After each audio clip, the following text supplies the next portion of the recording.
Okey, hari ni Kis nak jual kain ke tak Tengok kita ni. Ini bukan nak jual kain Bukan. Tak ada. Cuba tengok ni. Nampak macam design apa ni? Ni macam corak-corak dekat bangunan print dekat bangunan, arkitektur bangunan, betul? Nampak macam corak seni bina kan, tapi betul. Berkonsepkan Islamik, betul tak? Nampak dia punya konsep ni. Yalah, kalau pakai memang cantik, buat baju memang cantik, tapi hari ni bukan kita nak menjual kain, sebaliknya kita nak cerita tentang keunikan dan juga kita kata keaslian yang ditonjolkan dalam penghasilan kain batik Arab ataupun batik Arabesque. Ya, batik sebut dia Arabesque Arabesque. Tengok dia pandai sebutnya, saya tak pandai maksudnya. Okey, Yes. Kita akan bercakap lebih lanjut tentang batik Arabesque ini ataupun penghasilan kain ini. Kita bersama dengan tetamu kita iaitu Profesor Madya Sulaiman Abdul Ghani, Pengarah Hub Media Kreatif dan Teknologi Universiti Teknologi Mara, dan juga Encik Muhammad Afendi Muhammad Amin, Setiausaha Yayasan Nur Al-Syakur. Assalamualaikum, selamat pagi. Terima kasih bersama dengan kami. Waalaikumsalam. Prof ni nak bagi kita terus ke macam mana ni? Cantik ni, Prof. Dia dah suka dah ni, Prof. Okey, Prof. Bercakap tentang batik Arabesque ni ya. Kita kata corak dia tu, dia punya chop dia tu kan, lain sikit daripada batik biasa. Selalunya kita menggunakan tema flora dan fauna alam. Tetapi kali ini menggunakan arkitektur pada bangunan khususnya. Apakah kelainan yang dibawa ini, Prof? Batik Arabesque ini sesuatu yang begitu unik ya, khususnya dari aspek motifnya itu sendiri. Bila saya melihat di Kelantan itu sendiri, seni bina yang daripada dulu hingga kini dihiasi dengan elemen-elemen Arabesque. Ya. Jadi begitu sinonim Kelantan, elemen Arabesque dengan seni binanya. Di situ memberi inspirasi untuk saya mencipta apa yang dikatakan batik Arabesque, menggunakan elemen-elemen yang biasa terdapat di dalam seni bina Kelantan untuk diterjemahkan di dalam konteks batik. Jadi batik Arabesque ini merupakan satu motif yang berunsurkan elemen-elemen keislaman yang begitu tersusun dari aspek garisannya, sebab aspek-aspek keislaman di dalam reka corak itu begitu tersusun dan teratur. Dia ada adab susilanya di dalam seni reka itu. Jadi kita menggunakan faktor-faktor itu untuk melahirkan apa yang dinamakan batik Arabesque. Batik Arabesque. Jadi ini pertama di Kelantan? Pertama kali lahir di bumi Kelantan. Dan pertama di Malaysia? Pastinya. Okey. Encik Afendi, anda juga sebagai kita kata terlibat dalam perniagaan seperti ini dan sebagainya, juga turut menyokong penghasilan produk ataupun kita kata inovasi dalam fashion seperti ini. Bagi anda sendiri bagaimana, Encik Afendi? Terima kasih, Encik Sven. Okey, yang pertamanya sebenarnya Yanas sendiri yang mana diilhamkan oleh Yang Mulia Tengku Puan Temenggung Kelantan, bersama dengan Yang Berhormat Mulia Tengku Temenggung Kelantan sendiri, iaitu Tengku Nur Hayati Binti Tengku Abdul Rahman Putra Al-Haj dan juga Tengku Muhammad Izam Binti Tengku Abdul Aziz, yang mana batik Arabesque ini adalah satu daripada apa yang cuba ditingkatkan semula oleh atas dasar keprihatinan Yang Berhormat Mulia Tengku untuk memastikan industri batik di Kelantan ini sendiri untuk kembali menyinar pada masa kini. Sebab yang kita maklum bahawa industri batik sekarang ni agak merudum sehingga 10 kebelakangan ini. Jadi ini adalah antara program-program yang kita sokong untuk memastikan industri batik, terutamanya batik Arabesque ini dapat memberikan satu impak ataupun anjakan yang bagus untuk negeri Kelantan. Baik. Okey, Prof, kalau kita lihat selalu fashion house, diorang menghantar rekaan mereka ke kilang tempatan atau ke China, tapi kita lihat pihak UiTM menghantar rekaan batik Arabesque ini ke penjara. Dan saya pasti mesti ada sebab khusus mengapa memilih Banduan menjadi sebahagian daripada penghasilan batik Arabesque ini. Inilah uniknya di sebalik batik Arabesque, kerana satu yang utamanya lahirnya batik Arabesque di penjara itu di bumi Kelantan, kita nak menerapkan konsep seni sebagai terapi diri kepada penghuni-penghuni di penjara, khususnya di Pusat Pemulihan Akhlak Machang dan juga di penjara Pengkalan Cepa. Jadi UiTM, khususnya Creative Media and Technology Hub Shah Alam dan juga unit Creative Media di UiTM Machang telah bergabung tenaga membuat penyelidikan dan menghasilkan corak, dan kita membimbing penghuni-penghuni Jabatan Penjara untuk memblok dan menjanting batik-batik itu. Okey. Kerana dengan membimbing dia bukan hanya menjadi terapi kepada dia, tetapi juga kita dapat melonjakkan semula seni batik yang dulu berada di tahap yang begitu hebat di negeri Kelantan. Ya, mungkin atas sebab beberapa faktor berlaku sedikit kesuraman, alhamdulillah dengan naungan daripada Yana sendiri, maka wujudnya gabungan di antara UiTM dan juga Jabatan Penjara Malaysia. Encik Syakir, kalau kita lihat batik yang bercorak biasa seperti flora dan fauna yang kita lihat dahulu banyak dihasilkan untuk pakaian tradisional. Betul. Dan pasarannya adalah untuk pakaian tradisional. Tetapi dengan kemunculan corak ataupun teknik batik yang baru ini, dia lebih boleh disesuaikan dengan pakaian untuk golongan masa kini, pakaian lebih casual dan sebagainya. Bagi anda sih, bagaimana melihat ini satu pasaran perniagaan yang baru? Ini merupakan satu inovasi yang baru pada saya. Dan juga pada Yanas, ianya amat baik kerana ianya dapat menarik perhatian remaja-remaja terkini. Kerana kalau kita lihat kemungkinan besar selepas ini dengan mungkin printingnya di t-shirt, dan kalau kita lihat di luar negara juga benda ni semakin popular ke arah design yang ke arah batik. Contohnya sebelum ini di Asia Islamic Fashion Week KLCC baru-baru ini, penyertaan UiTM dan Jabatan Penjara melalui Yanas sendiri juga. So kita nampak di situ memang ini mendapat sambutan yang amat baik. Baik, okey Prof. Kalau kita tengok rekaan ni semua macam menarik, dan sekarang trend sekarang semua macam ready to wear kan. Dan sekarang kita lihat ada jenama tudung lokal daripada anak muda kita yang dah menembusi pasaran antarabangsa baru-baru ini dengan menyertai menjadi sebahagian daripada pertandingan Miss Universe. Jadi dari pihak UiTM, adakah ini memberi semangat kepada anda juga untuk menembusi pasaran antarabangsa, mungkin Islamic Fashion Festival nanti? Betul.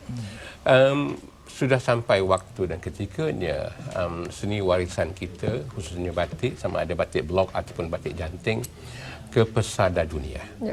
Jadi dengan ada gabungan kemahiran daripada, dalam konteks ini, Jabatan Penjara Malaysia, pembuat-pembuat batik yang di luar penjara juga, khususnya di pesisir timur, di Terengganu dan di Kelantan, dengan sokongan tenaga-tenaga designer yang ada di negara kita, saya yakin batik kita boleh pergi jauh.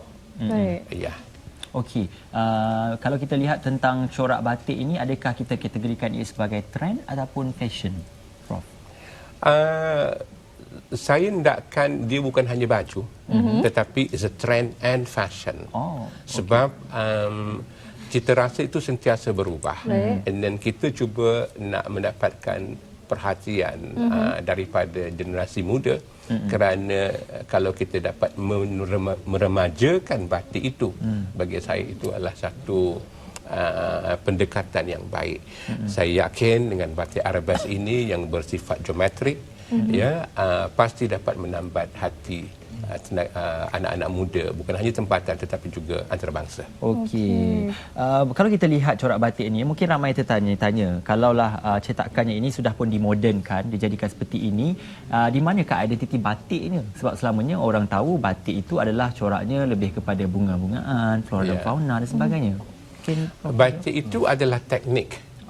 Teknik tidak lari. Kita masih menggunakan teknik janting. Yang ni canting. Ya, yang ni canting. Dan juga yang di sana itu adalah teknik blok. Dari segi aspek teknik batik itu kita tidak lari. Tetapi dalam konteks desain itu sebenarnya antara daya penarik. Yang sebagai contoh yang ini, sebab Arabes itu dia ada dua. Satu berasaskan geometri, satu lagi berasaskan flora. Jadi kalau jarang kalau kita lihat dalam konteks ini, coraknya begitu simple, just positive negative, tapi kalau dulu kita menggunakan elemen flora, bunga-bungaan, daun melengkar satu badan. Sekarang hari ini sudah tidak begini, lebih moden, lebih simple tetapi lebih menyerlah. Dan sepastinya memerlukan penelitian yang begitu teliti semasa nak buat batik ni. Di sinilah terapi kepada penghuni-penghuni penjara itu. Kerana kita dapat membentuk jati diri mereka dengan penuh kesabaran sewaktu memblok dan juga menjanting. Okey. Encik Fendi pula dalam yayasan sendiri bagaimana menggunakan kita kata estetika batik ini dan juga nilai yang dibawa ini untuk kita kata melaksanakan pelbagai usaha murni kita kata yayasan dan sebagainya. Okey, sebenarnya kalau dari segi Yanas sendiri kita untuk projek Arabes ini, batik Arabes ini kita menyediakan dana awalan untuk penyelidikan pihak UiTM dan juga kerja-kerja aktiviti untuk Jabatan Penjara. Okey. So di sini kita cuba untuk mengetengahkan sebenarnya untuk mempromosi dan memasarkan di mana Yang Mulia Tengku Puan sendiri amat agresif dan untuk memasarkan bukan sahaja dalam negara tapi di luar negara, dan insya-Allah pada bulan-bulan yang akan mendatang ini mungkin kita akan menyertai lebih banyak lagi Fashion Week untuk memastikan batik Arabes ini is well known from Kelantan dan mungkin benda ini akan jadi satu ikon kepada Kelantan. Baik, okey. Prof, Yes, kita lihat fashion bercirikan Islami memang semakin mendapat tempat di peringkat global dan Yeah. ada juga brand sukan terkenal yang sekarang dah memperkenalkan pakaian syariah yang syariah compliant. Yes. Jadi adakah ini secara tidak langsung memberi persaingan kepada mereka fashion Islamik tempatan? Betul lah dia. Persaingan itu bagi saya dalam konteks positif bagi saya amatlah perlu, kerana dengan ada saingan itu dia dapat menyemarakkan lagi dunia rekaan dan juga pasaran. Dengan adanya elemen-elemen Arabes ini melengkapkan lagi busana Muslim tadi Okey. Jadi dalam konteks kerjasama yang dinaungi oleh Yanas, UiTM dan juga Jabatan Penjara, kita menggalakkan rekaan-rekaan dalam konteks modest fashion. Modest fashion. Dan modest fashion itu bukan hanya dari aspek reka bentuknya tetapi dari aspek reka coraknya penuh dengan elemen-elemen keislaman. Itu kalau kita lihat yang diperagakan oleh model kita tu Ya. penuh dengan elemen keislaman sampai tak bergerak tangan dia nak peragakan baju tu biar nampak corak dia tu naik Prof. Betul. Dan kalau kita lihat juga ya apa yang dipaparkan sebentar tadi dalam gambar-gambar yang dipaparkan itu juga Ya. ada hasil-hasil architecture ataupun kita kata gambar-gambar yang bercorakkan keislaman, Ya. ataupun kita kata architecture keislaman dan sebagainya. Contoh gambar yang akan kita tunjukkan ini Prof. Ini dia Prof. Ya. Ada juga corak yang bunga juga. Ya. Itu kita kata corak simetri. Ya. Dan mungkin Prof boleh ulas sikit apa ilham daripada corak yang dibawa ke batik ini, Prof. Ya. Kebanyakan hasil-hasil ini sebahagian daripadanya adalah ilham anak muda, pelajar-pelajar daripada UiTM Machang, daripada Jabatan Seni Reka Tekstil, dan ada juga yang dihasilkan oleh penyelidik-penyelidik iaitu pensyarah-pensyarah muda daripada unit kreatif media UiTM Machang. Apapun mereka itu berinspirasikan seperti yang saya katakan elemen Arabes yang terdapat daripada seni banner dan juga elemen Arabes yang biasa terdapat dalam hiasan dalaman khususnya kepada kapet bermain bedani dan juga tiles di masjid dan sebagainya. Ya. Baik, jadi mungkin kalau kita ada mereka muda yang baru berjinak-jinak dalam dunia fashion, nasihat Prof kepada mereka. Bagi saya saya ingin mengajak dengan lebih ramai lagi tenaga-tenaga pereka muda di negara kita untuk memahami elemen-elemen tempatan, menghargai teknik batik itu dan juga mendekati ini adalah satu hadiah baru daripada Kelantan kepada masyarakat Malaysia, batik Arabes. Jadi kalau kita dapat ketengahkan warisan seni daripada Kelantan ini, ya, bagi saya adalah satu yang amat membanggakan. Lonjakkanlah batik Arabes ini ke pesada dunia. Betul. Naikkan nama Kelantan juga, Encik Afendi, kata-kata terakhir daripada anda sendiri. Pada pihak Yanas, kami amat menyokong atas usaha UiTM Jabatan Penjara dalam projek Arabes ini, kerana pada kami lihat ini adalah satu usaha yang amat bagus. Betul. Dan ini satu inovasi yang baru ke atas batik itu sendiri. Dan insya-Allah kami akan sokong hingga